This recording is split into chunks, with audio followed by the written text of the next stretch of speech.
ఎక్కడుంటారండి అంతటి మహాజ్ఞాని? మధ్యాహ్నం 12 అయ్యేటప్పటికే ఆశ్రమంలో గంట కొట్టేవారు.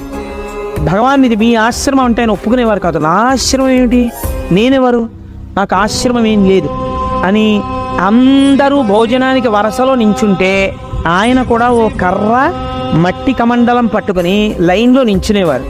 లైన్లో నించుని అందరూ కూర్చుంటే ఆయన కూర్చునేవారు. అందరికీ ఏది వడ్డించారో తనకి అదే వడ్డించాలి. ఒక లడ్డు ఎక్కువ తీసుకొచ్చి వడ్డిస్తే ఇదే వద్దని చెప్పాను. అంతట తినేది పరబ్రహ్మమే, ఈ పెద్దరికాలు నాకొద్దు, మీరు అందరికీ సమానంగా పెట్టండి అని చెప్పి తినేవారు కాదు. ఏదైనా అందరూ ఏది తిన్నారో తానది తినాలంతే. నా అన్న మాట ఆయన వాడేవారు కాదు. ఎవరైనా వచ్చి భగవన్ ఆశ్రమంలో 500 లీటర్ల వాటర్ ట్యాంక్ ఒకటి కట్టిద్దాం అనుకుంటున్నాం, 500 కట్టించమంటారా, 250 లీటర్ల ట్యాంక్ కట్టించమంటారా అని అడిగేవారు. మీరు 250 లీటర్ల ట్యాంకు కట్టించక్కర్లేదు, 500 లీటర్ల ట్యాంకు